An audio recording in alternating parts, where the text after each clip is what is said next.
Okay, so talking about marriage, and I'm actually gonna start with talking a little American history, right? Because you remember the notorious, I think we can use the word, decision by the U.S. Supreme Court in Obergefell, which legalized same-sex marriage. Now, that's a big deal. That was a big deal, continues to be a big deal. Let's just think about that for a second. You've heard of a document called the Declaration of Independence. And as you know, the Declaration of Independence, written by Thomas Jefferson, justifies the act of separation from the sovereign rule of the King of England on the grounds of certain inalienable rights to life, liberty, pursuit of happiness, grounded in what? Do you know what the document says? And I'll give you a hint. Do you remember when Pope Benedict XVI came to the United States back in 2008? His first stop was at the White House. His first words out of his mouth on the White House South Lawn were citing this line from the Declaration of Independence. It's the ground of these inalienable rights to life, liberty, and the pursuit of happiness. The laws of nature and of nature's God. Natural law, with God as the author. Because, of course, the idea was who has authority, who has ultimate authority over human life and the pursuit of happiness? Not some governmental authority, not some human administration, but God himself. So, when the Supreme Court deigns to define or to declare that it has the authority to define marriage, or in this case, to redefine it, it is claiming an authority to itself that is proper to what? Or to whom? To God, right? In other words, who has authority over marriage, over the definition of marriage? Who alone can define marriage? God can. Why? Why does God alone have the authority over the meaning and thus the purpose of marriage? Because he made it. How do you know? How do we know? Okay, so the Bible makes this very clear. Right out of the gate, the book of Genesis, the creation account, makes it very clear. Notice that sexual difference, human sexuality, figures, in the opening words of the Bible, closing words as well. Book of Revelation, the wedding supper of the Lamb, and the heavenly Jerusalem adorned as the bride of Christ. Do you get the idea that marriage is kind of important, with respect to the biblical witness and to our faith? So, Genesis makes clear that God makes us male and female for what purpose? Right? Male and female, he made them. In his image, he made them, and he commanded them to be fruitful and multiply. Okay? So that sexual difference is for the purpose of procreation. But that's not the only purpose of sexual difference according to the book of Genesis, because there are two creation accounts. Right? That comes from the first creation account, Genesis 1, and then in Genesis 2, we get the second creation account. There is the Garden of Eden, Adam and Eve. And according to the second creation account, why does God fashion Eve, the first woman? What's the purpose? As a companion, that's right, as a friend, because Adam surveyed the animals and didn't find a true friend, someone who was equal to him in his human nature. And there we have the two purposes of sexual difference, of sexual design, namely procreation, be fruitful, multiply, fill the earth, and companionship, friendship. We call these the two goods of marriage, the two ends of marriage. The language we use today is, of course, procreation and unitive love. You're familiar with those? So marriage is defined as a procreative unitive institution, ordered to those two goods most properly. And that spells, therefore, the very meaning and purpose of our sexuality. Now, lest we fall into the trap of saying that, okay, the objection, all right, well, you can hold that view if you want, but that's your religious faith. And we live in a nation that separates church from state. So keep your religion out of the public square, if you please, and please don't impose your religious views on us. So, in response to that, I ask you this: do we need the Bible to know that our sexuality, that sexual difference, is for the purpose of procreation and unity of love, or is that knowable to human reason on its own? Do we need faith to know that? Or do you need reason to know that? So, the same Pope Benedict XVI, who cited and the reason, by the way, the reason he cited that line from the Declaration of Independence when he came to the United States is because it was his way of reminding the American people, that our country, our system of government, is grounded expressly in belief in the natural law, and the fact, therefore, that human government is answerable to a higher authority, namely the authority of the order of nature, with God as its author. And so that therefore our rule of law, our way of government, is by design meant to be expressive of God's ordering, of God's will for humankind. So it was lest we forget, lest we veer away, and of course we have veered away, and the Obergefell decision of the Supreme Court is Exhibit A, case in point.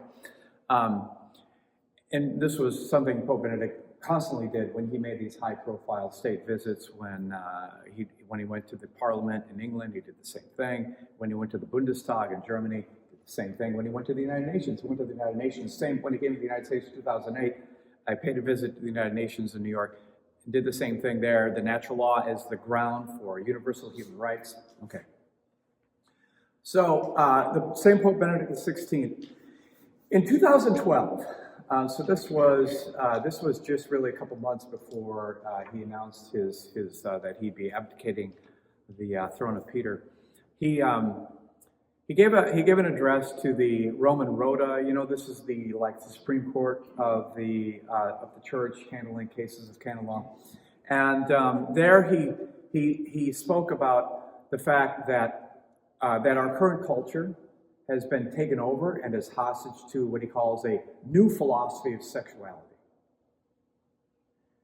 And this new philosophy of sexuality denies the fact that the meaning and purpose of human sexuality is inscribed in human nature and thus accessible to human reason as such. Okay, so and this was his way of saying that really, since the sexual revolution, Western culture is greatly confused and has made some grave errors when it comes to sexual difference, to the meaning and purpose of human sexuality, to the definition of marriage, because it no longer,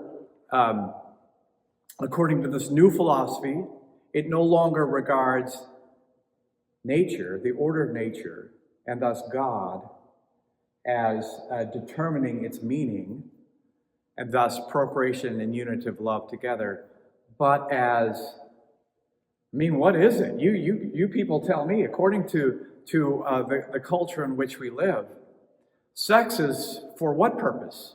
What is it for? What does our culture hold up as the good that sex aims at, and as the good that pretty much justifies anything, except for some really loose limits like consent. So long as something like consent is observed, then all bets are off, because sex is for not procreation and unity of love together, but for what? Pleasure? This is the highest good. Now, to say as we do, based on our faith, as Genesis, very clearly articulates it, as based upon the natural law, and thus as human reason can understand it. When we say that sex is ordered to procreation and unitive love, these are the highest goods. Are we denying, therefore, that pleasure has no role? Or that pleasure is something that's bad or evil in itself? No, obviously not. God, after all, he's designed us this way. And he's designed sex so that the activity, sexual intimacy, is meant to yield great pleasure, intense pleasure. And for obvious reason, because it has the existence of our race at stake. And so to motivate us, just like for eating, we derive great pleasure by eating. Imagine if we didn't, would we? Consider the time, the money, and the energy we put into eating, right? Wouldn't it be nice? Except for the pleasure. So God understands that, to motivate us, to do the things that are directly linked to our survival, both as individuals with respect to food and drink, and as a species with respect to sex. He attaches great pleasure to it. But the fault is to elevate that, and to elevate the authority of the individual above the authority of God, the authority of the Supreme Court, that can dare to step in and say, no, we now will tell you what marriage is to be defined as. Do you remember the original sin? God gave a command to our first parents, to Adam and Eve, that they could enjoy anything they wanted in the garden except for the fruit of one tree. That tree being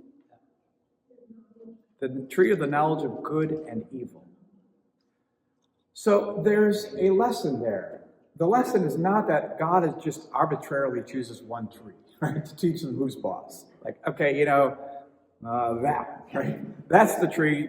No, the tree itself is symbolic of something.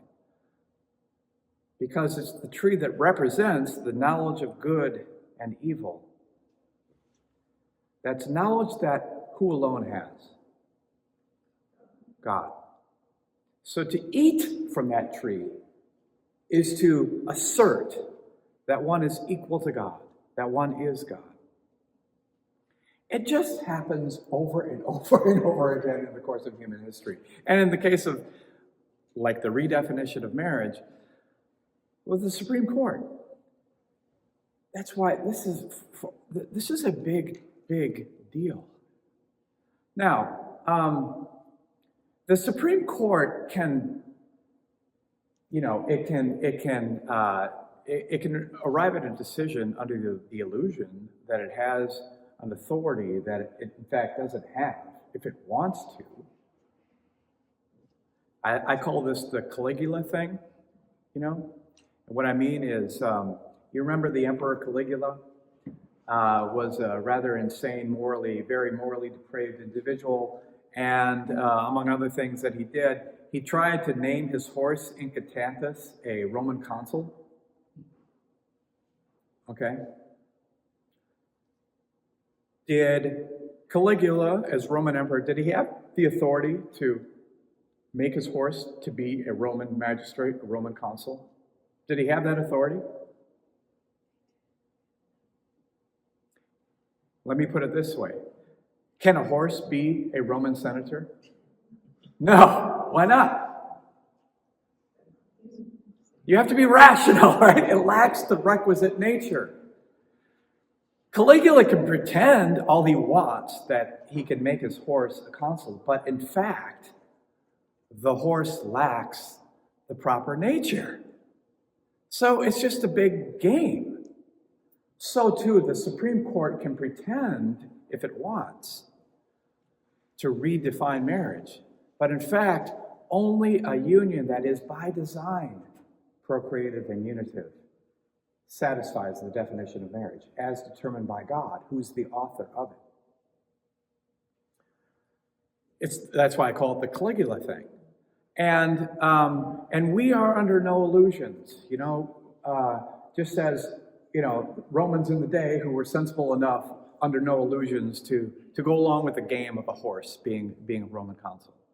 We under no illusions. Now, of course, we're at a disadvantage, and no more disadvantage than the fact that we're ridiculed, we're called names, we're insulted. Supreme Court Justice Kennedy, remember him? During the deliberations of the Obergefell case, he asserted that there could be only one reason why one would be opposed to gay marriage. That reason being, want to guess? Hate. Because, you're anti-gay. You're homophobic. Does that follow? Is there a case that one can make against holding that two people of the same sex can be considered marriage? I just made the case for you and hate's got nothing to do with it. Rather, the order of nature has everything to do with it. The will of God, as He's written it into our natural design, has everything to do with it. This doesn't mean, of course, that we're against those who might, experience and struggle with same-sex desires. In fact, this doesn't mean that we don't love them and don't wish to reach out to them and help them. But how is helping them, giving them the impression that what is fake and what is a fraud is, in fact, the truth? Something I do with my students all the time when I'm talking about this is I say, imagine, because it's not difficult to imagine, because almost everyone knows that someone in a relationship that is toxic, harmful, and it's obvious to everyone but the friend. And the friend is convinced, that they're happy and will be happy. And the friend comes to you and says, what do you think? What do you do? What do you say? Well, it's a prudential judgment call about what you say, right? That's a difficult one. But in the very least, there's something you shouldn't do, and that is what? Yeah, lie, basically. You go along with it. When you know full well that this relationship is not for your friend's well-being. Your friend is this is bad news for your friend. And you wouldn't be a real loving friend, would you, if you just played along with the illusion that this is perfectly fine and will make this person happy. So, do you see what I mean? That when sometimes when you love someone and when they're on a path to self-destruction, loving them is not to assist them to continue on that path to misery and to self-destruction, even if they don't see it, because you know better. That's really for our. It's crucial to appreciate that as far as Catholic moral teaching is concerned, that the impression is when I was in graduate school, this is in Freiburg, Switzerland. There was the town newspaper La Liberté, and one day they had a cartoon in the paper, and it was a Catholic couple, and they were under the covers in bed, and it was a Catholic couple because there was a crucifix on the wall. And there's a caption coming out from under the covers and it said, can we come out from under the covers now? The impression being that the Catholic Church condemns, sexual activity, condemns sexual pleasure, and, it's something to see it as inherently disdainful or morally problematic. This is, of course, this is a joke. It's like, Catholic moral teaching on sex and marriage. It issues from a bunch of crusty old celibates who shake their finger at the world and say, just list a bunch of do's and don'ts. Do this, don't do that. the truth of the matter is far different. It's the beauty of the human design as God has willed it. And it's an appreciation of the fact that he has fashioned us with a certain way of life, a distinct way of life in mind that includes our sexuality. And he's made it very clear what that way of life is relative to our sexuality. Namely, it's a way of life that respects the fact that sex is ordered both to procreation and unitive love together. Where alone are those found together? Marriage. So God fashioned us, male and female, very clearly for the purpose of marriage. Marriage defined as a procreative, unitive institution.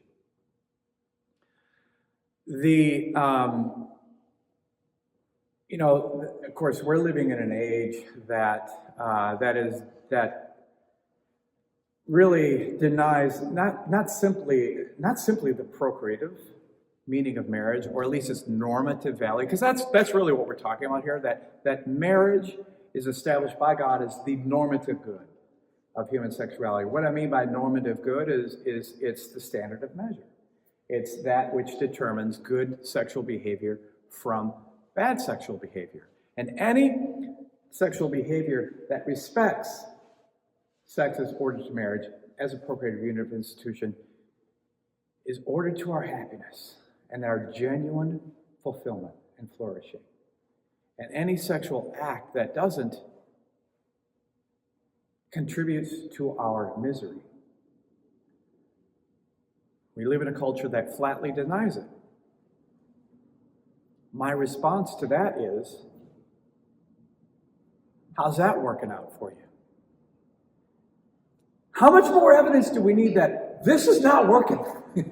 This experiment in sexual revolution, sexual activity, this experiment in social engineering, we are witnessing, are we not, unprecedented levels of broken marriages, broken families, broken relationships. I have a son with severe cerebral palsy, so we have. He's now nearly 20 years old, and so for nearly 20 years now, we have constant people coming into our home helping our son. We have physical therapists coming in, speech therapists, school tutors, and whatnot. My wife calls this, she considers it a type of ministry because so many people come into our home from broken backgrounds. It's really kind of astounding. And she calls it a ministry just because we give a witness just by being the kind of family that we are, where husband and wife are married and seem to be happily married and committed to staying married and have more than 2 children, have 5 children, and they're seems to be God in the middle of all this, and he seems to be the source of their life, and their life there's something attractive about it. Although, this is kind of how it goes. But, it's really, it's almost a schizophrenia.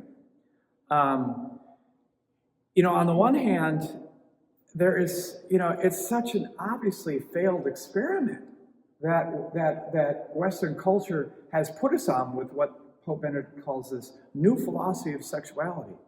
And yet, on the other hand, it's assumed that you can't stand up for what we consider to be the meaning of marriage without being called a hate monger or a bigot, or someone who's retrograde, stuck in the past. A Supreme Court Justice of the United States assumes that this is a lifestyle that's beyond, it's just assumed it's beyond moral reproach. There's no moral argument you can make against it. So therefore, the only reason you could be against it is if you hate gay people. This is what we're up against. So how do we deal with this? Well, as I've already more or less suggested, it's crucial that we not compromise our views and our values. It's crucial that we not downgrade and step back or apologize. It's crucial that we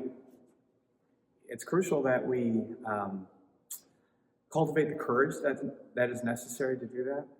You know, back when marriage was still being debated, remember those days? This is, you know, back to 2012. There was I was involved in a marriage debate one time. This was at Rhode Island College, and so there was a panel, those in favor of traditional marriage. There was a panel, those in favor of gay marriage, and a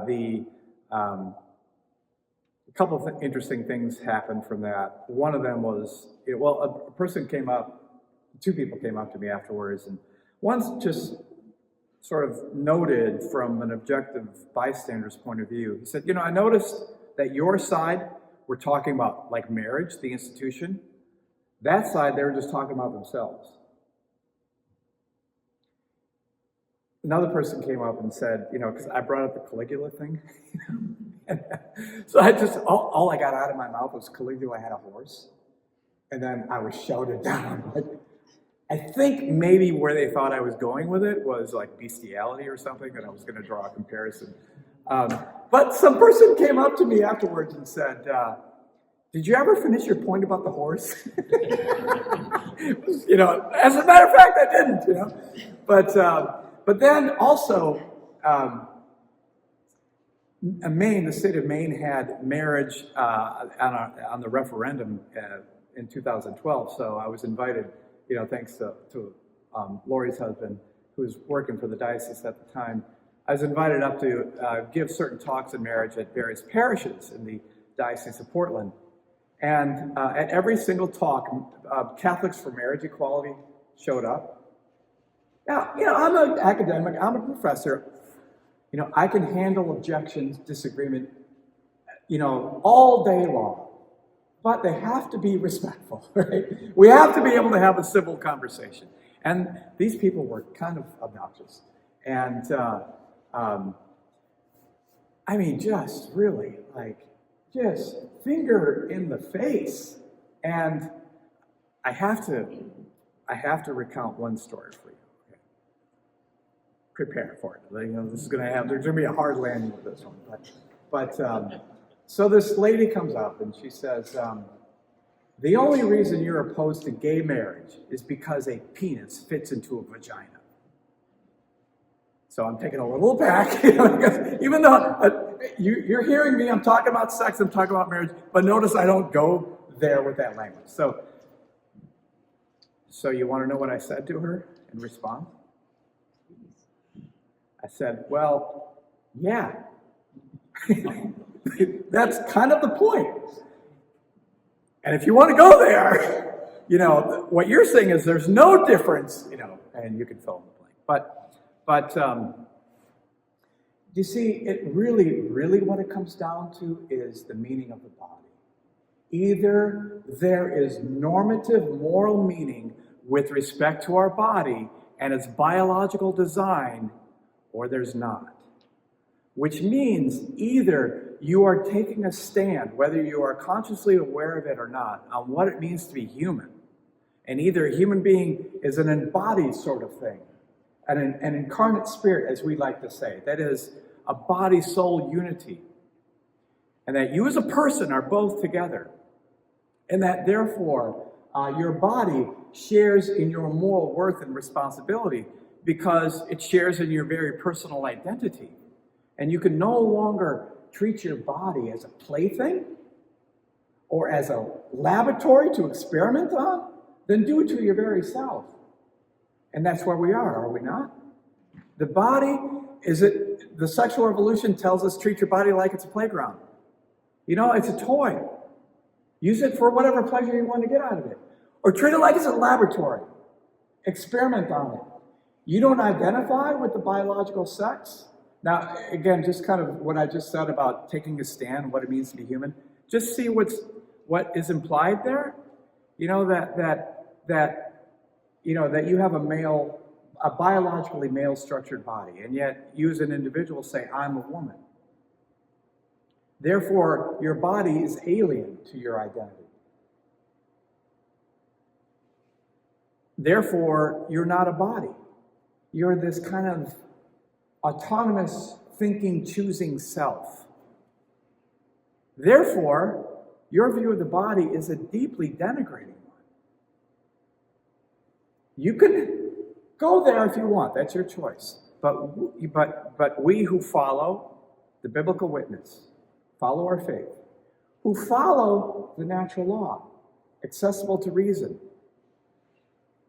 we have a much higher, exalted view of the nobility of the body, the goodness of the body, the sacredness of the body. That what we do to our bodies, we do to our very selves. You know, Thomas Aquinas, he's got a great moment in his Summa, speaking about the human body. He's talking about the things that God creates are like God's works of art. Okay? And some works of art are more beautiful than others because some things are greater than others. And more specifically, you know, he says that things that are alive, they have a kind of soul. So this would include plants, this would also include animals, and certainly us. And the body is designed by God in view of that soul. So the human body is designed in view of our soul, which is rational. And because we have a rational soul, we're made in the image and likeness of God. Which means that we are fashioned ultimately to know and to love God, to enjoy friendship with God. Which means, at bottom, human life is on a vertical axis. We're ordered to God, upward. Notice how our body is designed to reflect that. Unique in the animal kingdom, we have a vertically structured body.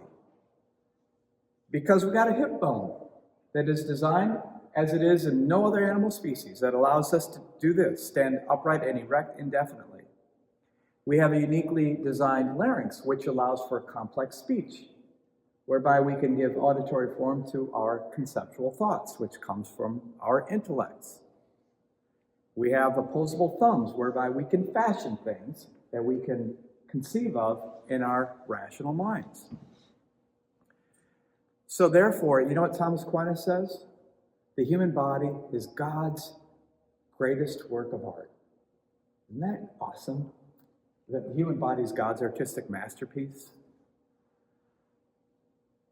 And of course, we have St. Paul. No one has more exalted language about the goodness and the sacredness of the body than St. Paul. Do you remember what he says the body is in 1 Corinthians? Temple of the Holy Spirit. The body is a temple. So there are moral consequences, and he says as much. So glorify God in your body. Treat your body well.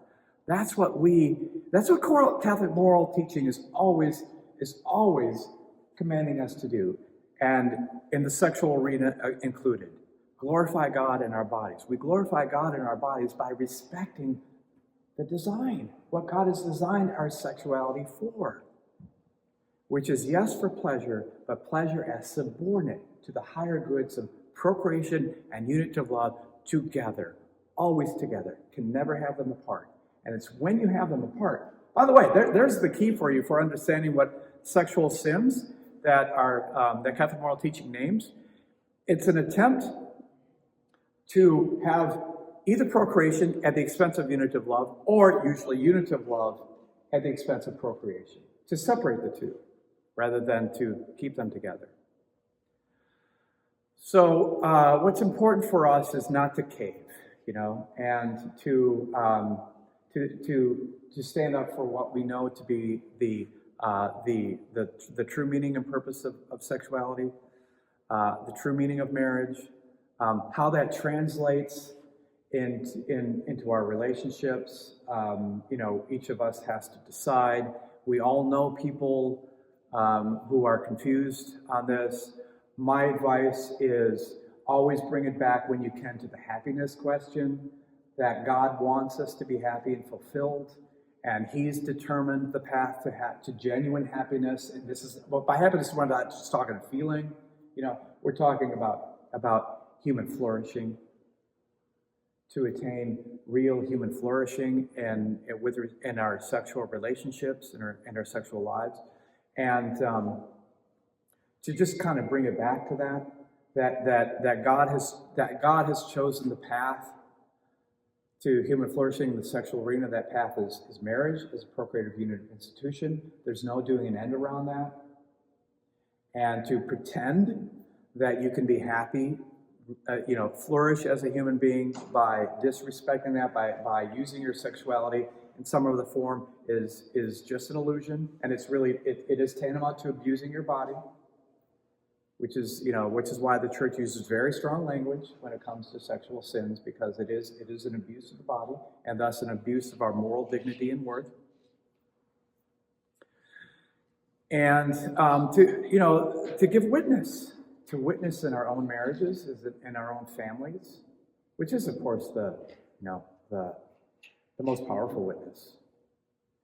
And people know us, And I know an individual who has 7 kids, and he one time told me, he says, "I don't need to actually verbalize the church's teaching on marriage and family. I just need to show up with my family."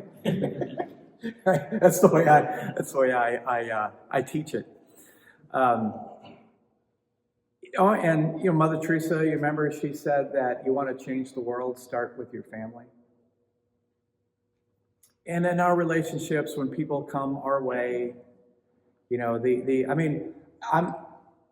do teach a course at PC on sex and marriage to undergraduates, and you can imagine that most of them are not exactly on the same page as the church when it comes to the meaning and purpose of sex. So, and every semester I teach the course, I do kind of wonder, has the culture just gone so far over the cliff? Because what I do is I take the long view in mind. I got the whole semester, I got 3 hours a week, of a total of 13 weeks. So, I just keep taking a crack at it and, slowly let it kind of sink in, let it germinate, all right? And hopefully over the long haul, and each time I teach it, I wonder if, the culture has just gone too far to allow for even a semester to make headway in that regard. Because you all know, now the whole transgender thing, the rejection that biology has anything whatsoever to do with any normative understanding of sexuality, and that parents can be shielded from this. That if a child should express confusion about their sexual identity, which, by the way, is a normal thing for children. And guess what happens if you just leave it alone? It just sorts itself out. Okay, but no, now, of course, as we know, that schools are being encouraged, that teachers are intervening and to keep that information secret from the parents, and then to call in medical professionals who will then, who are quite willing to engage in this process of social engineering and experimentation on our children. So anyway, this is so this is where we are. But what I try to do is offer them an alternative vision, which is the Catholic vision, and make it clear that the church appeals to our minds and our hearts. This is a coherent account of human sexuality, of being human. And it's beautiful. I have them do at a certain point in the semester, I have them watch The Sound of Music. Okay? So I just watch The Sound of Music, and then we'll talk about it. So they come back and say, all right, how many of you like The Sound of Music? They all like it. Okay? How many of you found yourselves rooting for the Baroness? Nobody. How many of you found yourselves rooting for Maria? They all raise their hands. Why? The Baroness is beautiful, she's graceful, and it's not as if the captain and the Baroness don't share affections for each other. Maria, she's this quirky, funny nun type. Well, because the captain and Maria really love each other. Okay, fine. Let's do a thought experiment. Let's imagine that the captain and the Baroness love each other in the same way that Captain and Maria love each other. How many of you still give the vote to Maria. They all raise their hand. And then I say, why? You know what they say? Because she loves the children. And then you know what I say? Why should that matter? Because we're told marriage has been redefined. Redefined such that children are accidental to marriage. Marriage is defined as a unitive bond only. It's not procreative in design, not procreative in nature. Unless deep down we know better. Right? So that notice the movie doesn't give the argument, it gives the reality of it in a beautiful way. And it resonates, and that's my point, is the fact that you find this resonating in you and drawn to it.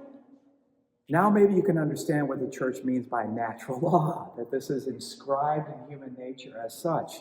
That even though we live in a culture which does our best to say marriage comes in many forms, and however you want it, in fact, deep down we know better, it comes in only one form. And children are not accidental. You know, that children are essential to the meaning of marriage. And therefore, the good of the children has to be taken into account as well when we're considering the rights and prerogatives that are owing to marriage, when we consider defining the institution of marriage. So, by the end of the semester, sometimes I get some pretty powerful, witnesses of lights being turned on. But in the very least, when I get to all the controversial issues at the end of the semester, when I get to like homosexuality and same-sex marriage, we're able to have a civil conversation. And I just point that out to them. I say that, if you had heard me say now, if you'd heard me say at the beginning of the semester what you're hearing me saying now, you would have rioted. You would have thrown me out. But now, not only are you not rioting, you're receiving it. You might not agree with it, but in other words, they see, the church has a coherent vision of human sexuality. And that it can't just be dismissed because you don't like it. Because statistics disfavor it. The church does you the courtesy of appealing to your mind and heart. You want to reject it, that's your prerogative. But you need to respond in kind. Give me another coherent account. Of course, I know there isn't one. But, I think I'm planting seeds at the very least. And I think that's a pretty big accomplishment. That the fact that I can have a bunch of 20-year-olds not calling me, not denouncing me. And I'll put them, I'll mention this about like Supreme Court Justice Kennedy, and I'll ask them, I say, is that true? Is this beyond moral reproach, or is there a moral argument that one can make against it? And they all shake their heads. They see it there is, even though they might not agree with it or accept the argument. Okay, so I will stop there and be happy to get into a conversation with you all and take any questions you might have or comments, what have you.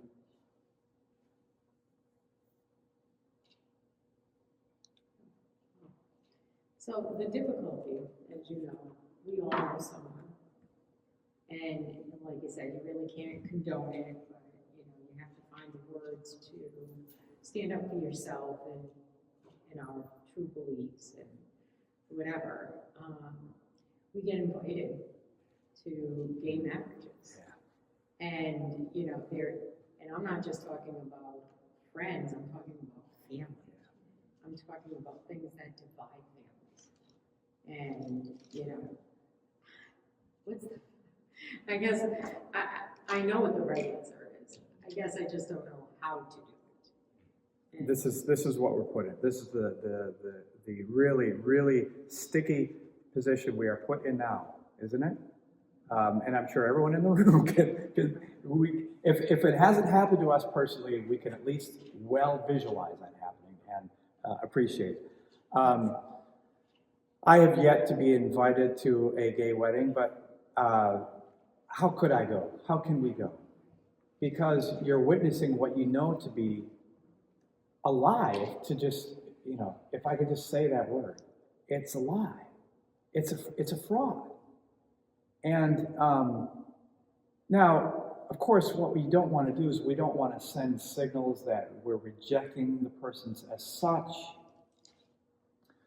that we don't love these people. And that's so unfair to us, isn't it? It is so unfair to us that we can't stand for our moral values without, without being perceived as personal, I'll recount a somewhat related story. A friend of mine from high school, gay, back when the whole Obergefell case was being considered, he put on Facebook, if you don't like gay marriage, don't get gay married. Okay, so I'm thinking, all right, this is Facebook. This is a public forum. Should I respond? So I responded. I said, well, it's not that simple. We don't say, if you don't like stealing, don't steal. Stealing is harmful to the common good, so we outlaw it. That is to say, if it's harmful to human behavior, it's harmful to human society. So it's not just that simple, like the love is love. It's not that simple. He responded and said, how dare you condemn me? And, disfriended me or unfriended me or whatever. But he took it, like, I wasn't talking about him at all. You see? How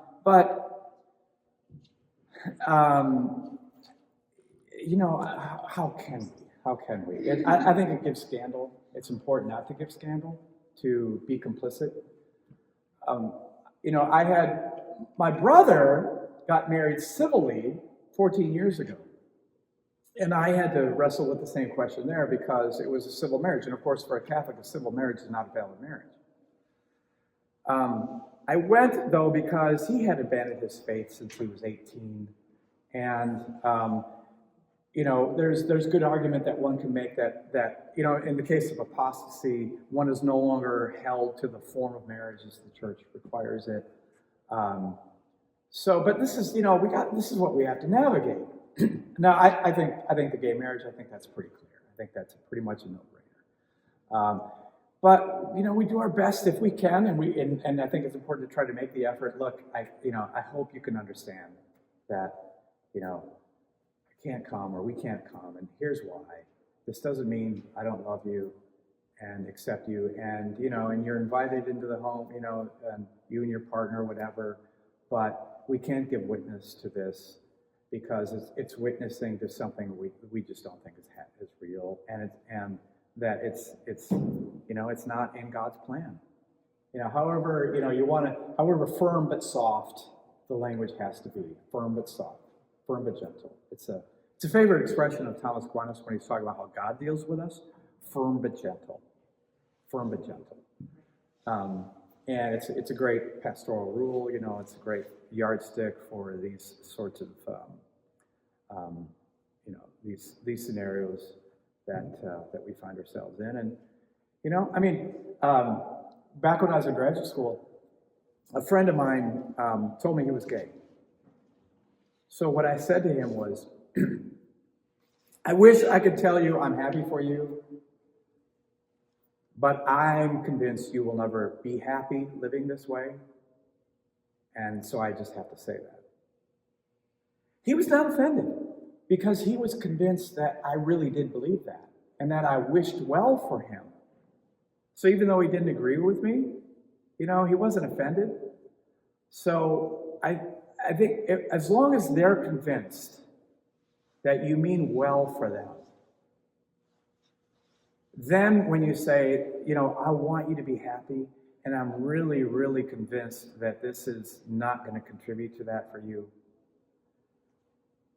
I think you have your best chance of at least not being condemned and cast away, because we want at least the door to stay open to some degree.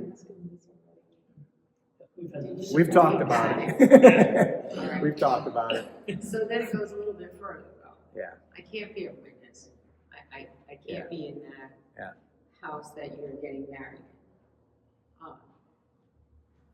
You can't really say I wish you well because you're not. That's saying that I believe in what you're doing is the right choice. So then they have a dinner after. so I'm not gonna be a witness here. Dinner? Well, the dinner is celebrating, the purpose of the whole dinner is to celebrate the That's so-called what's- marriage. All right, I Yeah, just wanted so, to check. yeah, I know. Yeah. I know. There are no hard and firm Yeah. rules here. It's prudence. This is why the virtue of prudence is so important. It's just your own best moral judgment call. Yeah.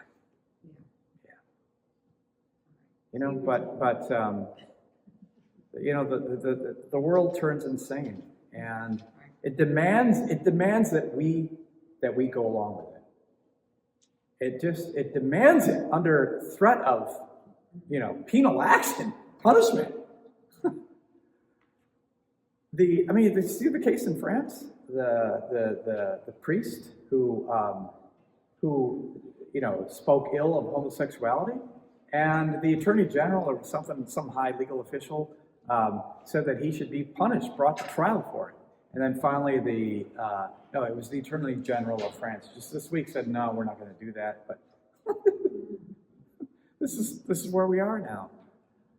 This is where we are. Yeah. I'm going to tag along with that. I have a 7 and 9-year-old. How do you have any tips on speaking with them about that? I actually specifically have a cousin who is gay and engaged and getting married. Yeah. And in the environment that I'm, accepting to all and loving to all, with my 7 and 9-year-old, how do you suggest talking to them about that? I've got kids. My kids are homeschooled, so they're exposed to this about as minimally as possible, but they're still exposed to it. And so, so what we do is we try to head it off at the pass, and speak in as charitable terms as possible, and just speak of, in general terms of, look, what God has what He's designed men and women for is to be married as men and women. And a lot of people today are confused about that. A lot of people today are confused. These are confused. We don't condemn them for it, but we also don't go along with the confusion. Just so just to alert them of the fact that you see what I mean in a charitable manner, where you're making clear what the truth of the matter is, but you're trying to not let it go to, that means, you speak ill of them or you look down upon them. In fact, really, it's the opposite. You feel sorry for them, or you want better for them because they're confused. And that we live in a time where society at large is confused on this, and people are prey to wrong-headed views on the matter. It's just the world we live in now. And go to the Bible, go to Genesis with a 9-year-old. You can do that. And it's like God made man, male, and female for marriage, and only for that. And marriage is only between a man and a woman. That's as far as you need to go. And you can tell your children, as I did with my children at that age, is we'll get into it, and when you're older, we'll talk about it in further depth. It's appropriate for their age. The Pontifical Council for the Family back in 1992, I think, issued this document called The Truth and Meaning of Human Sexuality, Guidelines for Parents and Sexual Education, or something like that. But it advises that parents, that the birds and the bees talk come from the parents, and preferably the parent of the same sex, and that be done when the child's going through puberty for obvious reasons. That the child is now interested in sex in a new way. That's almost impossible now, because we live in such a hypersexualized society. Sex is all around us, and it's imposed on our kids, at an age far younger than the age of puberty. My son, he was 10 years old one time, and he was doing martial arts, and he came out of the changing room with another 10-year-old friend. My son had a Lego Club magazine, he was looking at because he was into it, and the other friend was talking to him, and I could tell my son didn't really look interested in what he was saying to him. And the parents of the kid, they were there, and they said to me, "Oh, he's got a major crush." And I'm thinking, Your son's 10 years old. What does he know about a crush? What he knows about a crush is what society's told him, that you're supposed to have a crush, even though it's a premature age. And my son was doing what a normal 10-year-old does. Well, I'm not interested in that. I'm interested in the Lego thing. So, you try to be age appropriate, but you got to address it. You can't wait until just because our society doesn't allow for it, because of the circumstance that you just described, and that's not the exception. That's practically the rule. It's all around. My kids, so my youngest daughters, they're 16 now. I've never really directly addressed the thing head on, but I've just kind of gotten around it by doing this kind of thing, and they totally get it now. They're 16, and they totally get it, even though, they've yet to have the talk that I just gave you. What do they get? They get that our culture is just going down a crazy path, and it's not one to be emulated. And it's it's one also to try to help people. Good luck.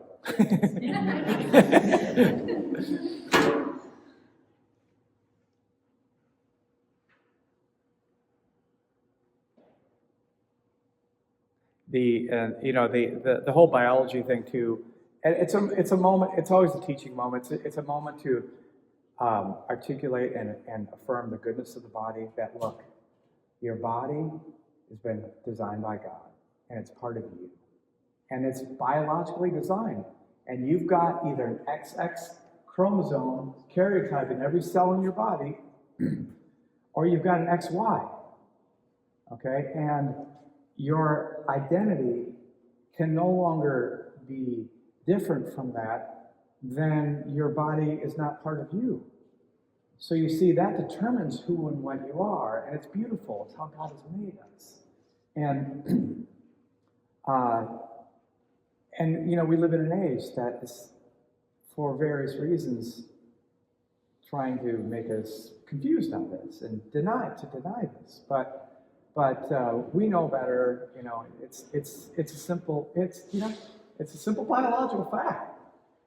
And by the way, do you know that sexual difference, male and female, it goes much deeper than just reproductive organs, to muscular, skeletal structuring. It goes to every cell in the body, and it goes to the structure of the brain. You know that male and female brains are structured differently?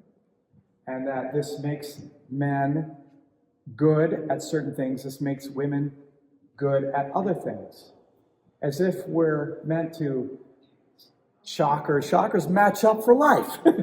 It's complementary. That's right, complementarity, which it reaches to the very structure of the brain. It's just amazing. It's remarkable. And instead of denying that, we have to affirm it and try to help our kids affirm it for the beauty that it is, because God's made it this way. And what God has made, He finds good.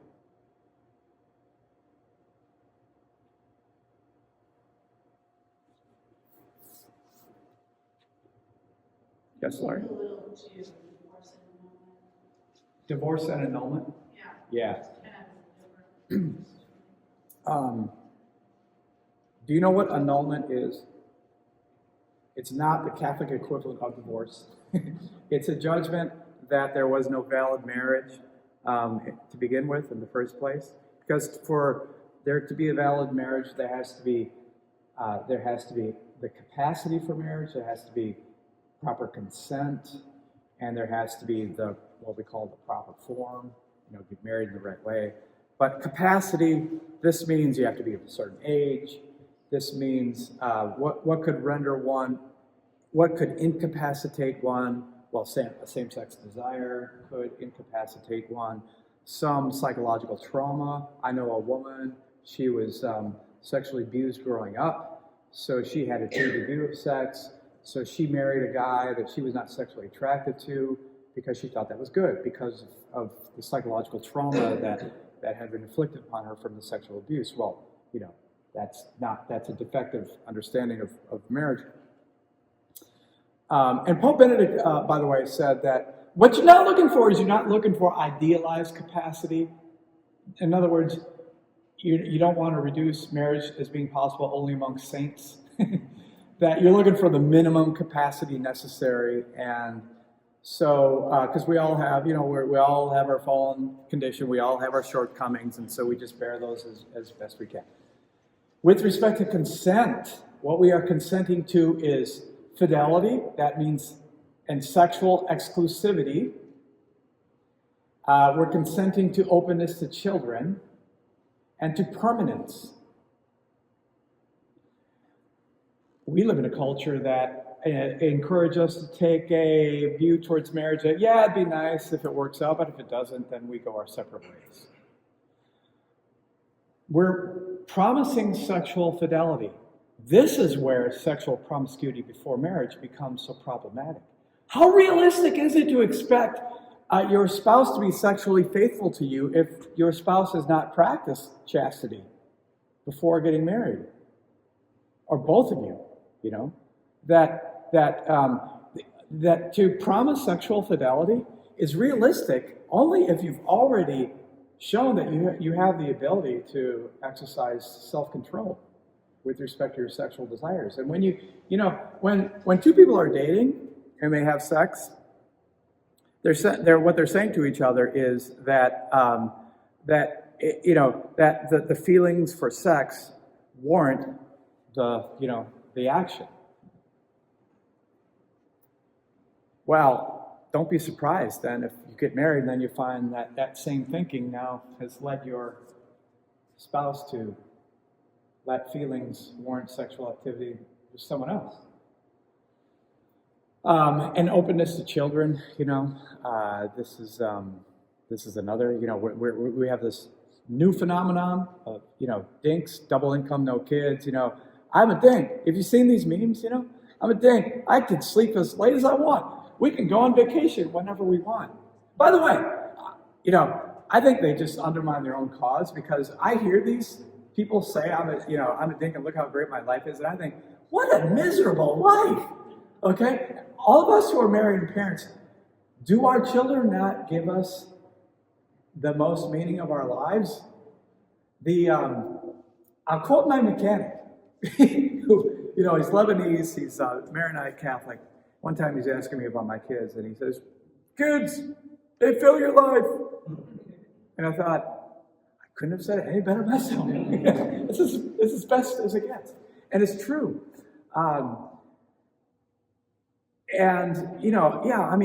We have kids. We know life gets chaotic. It gets messy, but it's a fulfilled life, isn't it? It's a happy life. And it makes us gray, but it's beautiful, Anyway, annulment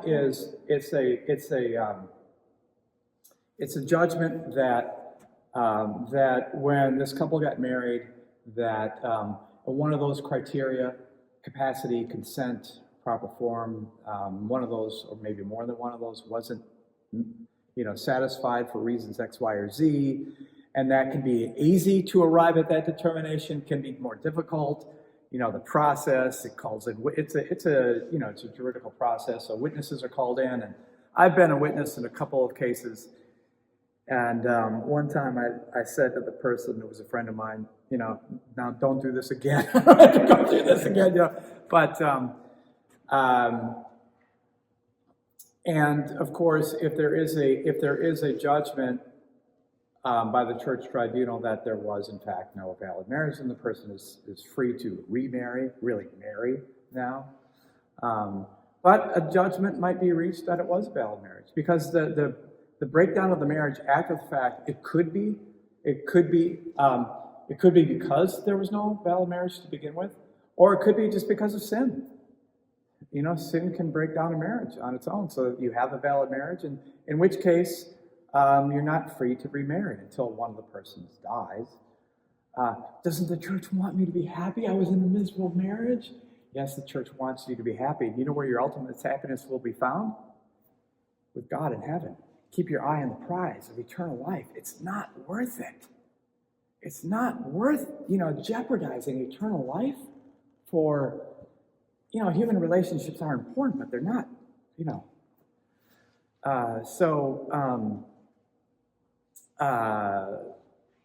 the same for those who are, struggle with same-sex desire. Now, there's more to be said about that as well, but we all have crosses to bear. Anyway, your cross is different than my cross. And maybe your cross is going to be, because you were in an affair marriage and it wasn't annulled. So, you're not free to remarry, and that is a cross. But the cross is the path to our salvation. And it's that whereby we are united with Christ. And that's the bottom line. And that orders us to God. And, and all pales in comparison. So much so that St. Paul, says, we can't even imagine. Eyes not seen, ears not heard, nor has it entered the mind of man to conceive what lays in store for those who love him. We can't, it's so much greater than what we could even imagine based upon our worldly pleasures. Do you have a question? Does that answer, but it's a lot of times misunderstood or pejoratively referred to in normal settings as like the Catholic equivalent of divorce. It's just saying the same thing without calling it divorce. No, it's a recognition that marriage is a partnership, and what makes the marriage are the vows. And so vows might be pronounced, but they might not correspond to the reality that they are supposed to be signifying. And so you have no real marriage. And that could be because the person has no intention of having any children. Marriage is procreative. You can't get married if you're not open to children. And notice, during the wedding ceremony, the Catholic wedding ceremony, it's left rather open-ended. Will you accept children lovingly? It's not, will you have as many children as you can possibly have, or anything like that. It's this openness to new life, this recognition that marriage by its very nature and definition is fertile, is meant to the beginning of new life, to family. And that's the cell of society. Society itself is structured on that, which is why the family is under assault, as it is now. Society is under assault. You know what the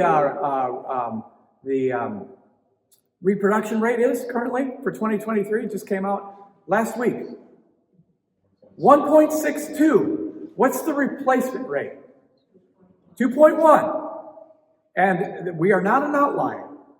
Many, many, many countries in the world are below replacement level. Even Elon Musk, even Elon Musk is saying the human race is doomed if this continues.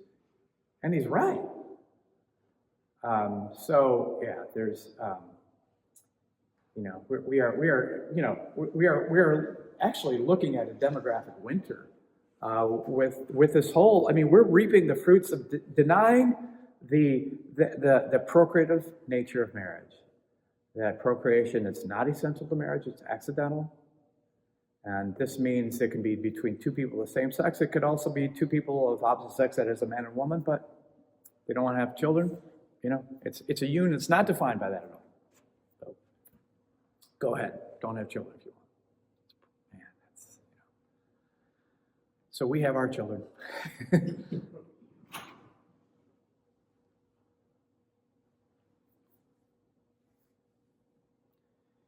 Anything else? I know, these chairs are not the most comfortable to sit in over a stretch of time. It's just the way it is. I don't mind. All my questions. Yeah. What about that experiment that occurred? I'm going to say it was the late 60s, maybe early 70s, where they did a circumcision on a child and it went back. So the doctors suggested to the parents to treat him like a girl. Yeah, right. And then they gave the drugs, and it was really a very sad ending. Yeah, suicide. Yeah, Yes. right. He ended up. Okay. This is the famous case of Dr. Money at Johns Hopkins, It was twin boys, and there was a botched circumcision on Yes. one of them. So Dr. Money was a psychiatrist who was, of the novel view that sex is socially constructed, gender, what to say gender now. And so just, it won't matter. It just, we'll do some surgical repair and raise him as a girl. Okay. Of course, that was a big lie. And, as now we know that the neurobiology, the latest findings of neurobiology show that that sexual difference, it reaches to the very design of the brain. So he was, very confused growing up. And ultimately, when he was, I think, 18, his parents told him the truth. And so he went through surgical procedures to try to make himself male again, or boy.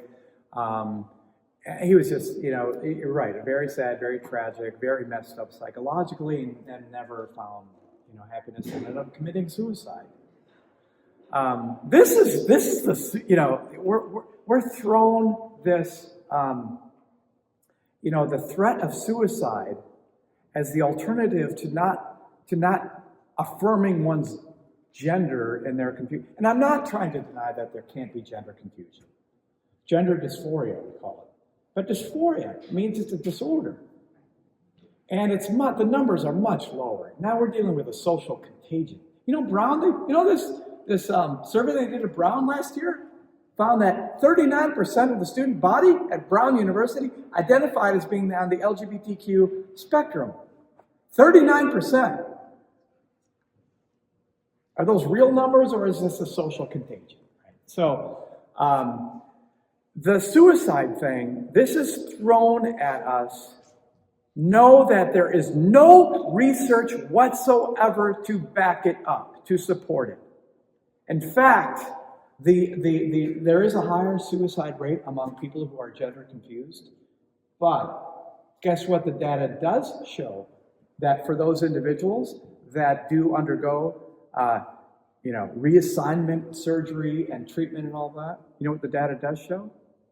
The suicide rate does not go down, it goes actually up. So, really, we're back to square one. Our well-being, our emotional well-being, our psychological well-being, it's essentially tied into our biological structured bodies. And we will never, you're opening the door to psychological pathology and misery if you try to suggest otherwise. Not to mention permanent physical harm. The chemical castration with respect to the drug protocol, and then the anatomical mutilation that results in permanent infertility. Experimenting on our children are really being used as guinea pigs. But so again, back to the know that we have the happiness, the fulfillment side of it on our side, because we're on the side of God, and it's God's made it very clear. He's made it very clear in the design of our nature and in the Bible. And we shouldn't be surprised that to mess with that, to play God. I mean, that's the other lesson here is how long till we learn that we only make a mess of our lives and of society when we play God. When we try to play God, it just spells misery, social upheaval. How many social experiments do we have to go through before we learn that lesson? Well, it goes back to the original sin, so it's always going to be with us, I think. Thanks be to God, we know better. And I really mean thanks be to God. We are, we should all be grateful. We need to be grateful that we've been faithful to God's grace, that God has shown us and led us to the path of truth and happiness. And how fortunate we are, right? And we can only want that for everyone else. Even when it's hard to navigate, when you have to face hostility, social, family awkwardness, if not ostracization, estrangement. You know, we've all got battle wounds, war stories. It infects everybody.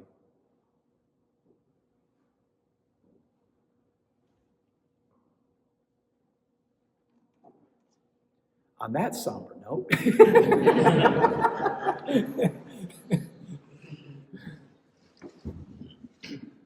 but really, it is the beauty of, and you know, back to the Sound of Music.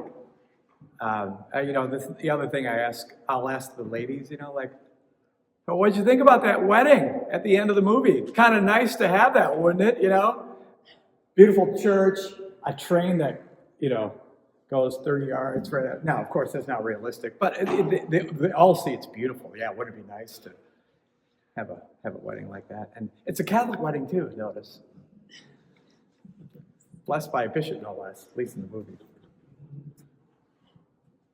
Does anyone have any final questions for Dr.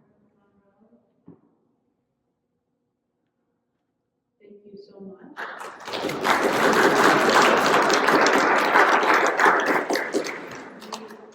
There's lots of wine still, so you don't need to leave if you want to socialize and have a drink. Some of you have kids being watched, and this is your chance.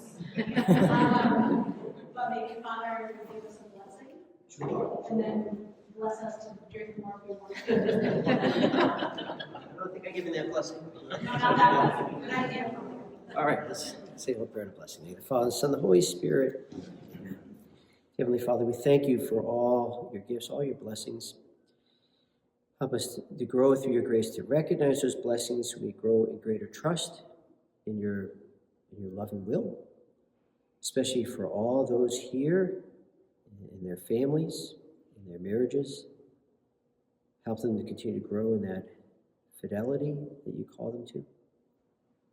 We ask a blessing upon those who are not able to join us, in particular for your blessing, whether it's anyone here or in our parishes that is struggling in their marriages, or separated from their spouse, or has gone through the pain of divorce. Give them all the graces, all the help they need to know that they are loved, and to know that you are with them in the face of the cross, to continue to give them all the graces that is necessary to grow in holiness, to grow in the heart of Jesus Christ. And please bless our families and couples, that they may strive to know the heart of Jesus more and more. They will strive to imitate the heart of Jesus to one another, that they will reflect that heart and that truth and that love of Christ to their children. And as a family, be able to reflect it all the more